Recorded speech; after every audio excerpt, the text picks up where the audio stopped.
Hello everyone, and welcome back to another episode of Local Bites. I'm Chef Simpson here at Conestoga College. We're going to take a little closer look today at some of the products we make in the baking and pastry program. Here we're going to look at how we make a turtle.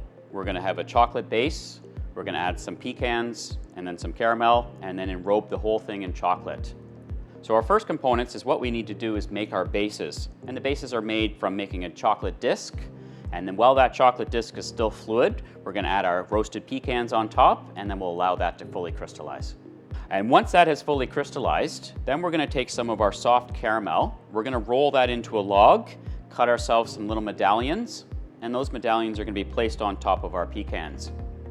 And as this is a fluid caramel, it's actually going to soften over the next 15 minutes. And when it softens to the point where it runs out to the edges, that's when we want to quickly get our chocolate crystallized and get ready to dip those to complete our product. First, we're going to start by making our bases. So we have our chocolate disc with the pecans on top. I have my chocolate here that's been fully crystallized in my bowl, and I'm going to use a piping bag to fill that up and pipe my individual bases here. So I have my parchment pastry comb. I'm going to take my chocolate and I'm going to fill up that comb with just enough chocolate that I can probably get about 6 or 7 more bases made. I'm going to fold in the cone. I'm going to cut myself just about a 4mm kind of end. And that's going to allow me to pipe a nice little kind of medallion of chocolate.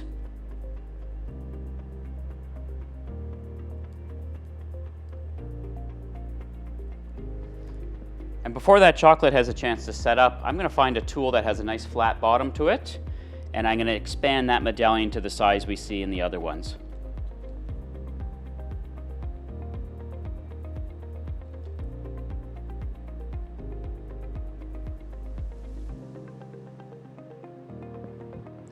And now this chocolate's going to set up fairly quickly, so I want to be quick with my pecans. And I'm going to place the pecan on the one side. And then the second one is going to be just on the top of it, just slightly, but making sure that it's compressed down and in contact with the chocolate to set up.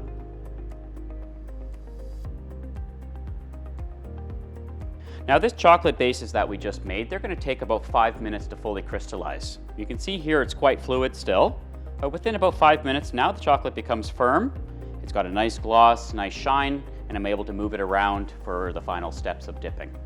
While we're waiting for our chocolate bases to fully crystallize, we're going to get the caramel ready for the top. And what we're looking to do is take our caramel we made and allowed it to cool down, and I want to roll that into a nice cylindrical log so that I can get nice even-sized medallions cut to be a nice little top for each one of the confections. I'm going to unmold this from its plastic, and we'll start to roll this into our final shape. So I'm going to take our caramel, and we're going to try to get it into a nice even consistency, a nice kind of round shape.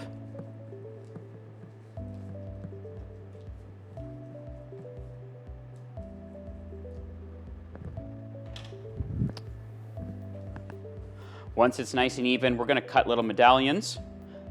And this allows us to cut our shapes nice and even and consistent in size.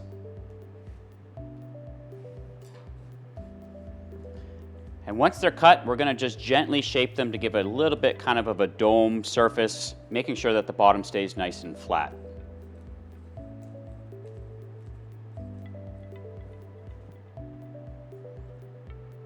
Now that we can see our chocolate is fully crystallized, it only takes a few minutes. We're able to remove these, which means we can now place the caramel on top and get ready for this last phase, which is going to be dipping these in chocolate. So I'm going to just press these on top.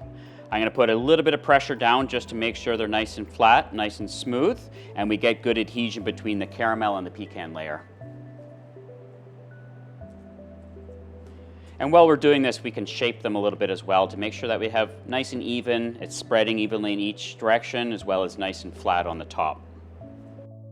Making turtles at home is something that's very simple to do, as it doesn't require any specialty tools. It's really just using your hands to sculpt it into the shapes that we see here. Now that we have some of our turtles set up for dipping, let's get ourselves organized. First thing we need to do is we bring back our crystallized chocolate. And we want to make sure that we maintain a temperature of about 31 to 32 degrees Celsius throughout the baking.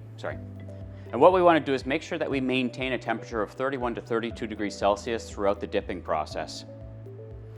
And as I'm right-handed, how I want to set myself up is all my products are going to be on my left-hand side. I'm going to dip into my chocolate in the center, and I'm going to place all of my chocolate onto the right-hand side. So I'm going to get myself a nice clean tray. And as we're dipping by hand, we want to have some specialty tools that help us to do so. So they're very straightforward, simple tools. They're called dipping forks. And you can see I have two of the same forks. One of them, though, I've taken the tines and I've kind of bent them to about a 30-degree angle. That's going to make it easier for me to get my hand in and dip the products without having to contort my elbow. So let's take a look at dipping. What I'm going to do is grab one of my chocolates and I'm going to drop it down into the chocolate mass. I'm going to press down gently with my fork, and then I'm going to flood the chocolate up over top of it to fully encase it in chocolate. Once it's encased, I'm going to get my forks underneath, and I'm going to pick up and lift up that piece of chocolate, and I'm going to dip it back down in until I take all the excess chocolate off the confection. If I don't dip it back into the chocolate like this, what's going to happen is we'll have too much chocolate on top, and it'll continue to flood and create a large foot around our final product. So by dipping back down into this chocolate, we take most of the excess chocolate off of that final confection. We scrape the bottom once, twice, and then I use my fork to push my confection so it's about halfway off of my fork.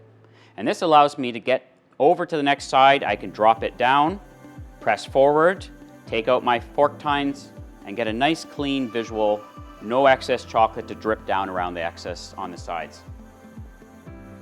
I'll take the next one, we drop it, press down gently. I flood chocolate over top of it, trying to make sure that I don't get any air bubbles when I do so. So I flood very gently over the top surface. I come down, I lift it back up out of the chocolate, and I dip it back in probably about 10 to 12 times. Each time I do this, a little bit more chocolate comes off of the confection and back into the bowl, which helps to give a nice kind of clean, thin coating of chocolate. I scrape the bottom once, twice, push that chocolate so that it's now extending past the forks. And when I drop this down, it touches the tray. I push back and out with my forks again. As we continue to dip our chocolates, it's important that we make sure to stir our chocolate so that it doesn't cool down on the surface. We want to make sure that we maintain that 31 to 32 degrees Celsius and we don't let it get too cool on top. I'll continue to keep dipping by pressing into the surface, gently flood the chocolate over, lift up and out, and then take that excess chocolate off by dipping back down into the chocolate mass. Once we know we have most of the chocolate taken off, I'll skim the bottom with my other fork, press and push this chocolate right out past the tines, and then we'll drop this down, hit the tray, and gently take our forks away, trying not to create too little kind of tails where these forks come out. So I always kind of drop my confection, pull back a little bit, and then I pull up like this, so I don't create these two little tines off the sides. Here in front of us, we have a selection of chocolates that we've made this week in class. We have our turtles that we just saw, and these are all handmade, hand-dipped. We have our pistachio and caramel pralines, and these ones are modeled in a polycarbonate mold with layers of caramel and layers of pistachio. And then we have our firm caramels, which are made in a large batch and poured into a frame, and we hand cut and hand wrapped. We also have here taffy, and this is a chocolate and vanilla taffy, and we used those to make a nice pattern. As we rolled around a central log, we made some nice stripes with different colors, and then we rolled and twisted those out into final shape, and then they're packaged in these cellophane wrappers as well. If we take a look at our chocolates here, we can see not just important what happens visually, but we also want to see what does the inside look like as well. We cut open that chocolate turtle we just made, and we can see we have a nice even thin layer of chocolate. We have our pecans and our relatively medium firm caramel. In about 5-10 minutes, that caramel will start kind of moving and running, so it's a medium firm current caramel. Off to the side here, we actually have a pistachio and fluid caramel. So if we cut this one open, we can see we have a nice thin shell that cuts very evenly. We have a nice evenness between the bottom of the shell and the top. And then this caramel is actually cooked to a lesser temperature, which makes it a fluid caramel. And you can see it's already starting to move a little bit. And over the next several minutes, it'll actually start to ooze out of the chocolate. On the base here, we have a pistachio filling that has a nice crunchy texture to it, which gives us a nice balance of creamy smoothness with a nice crispy crunchiness in there as well.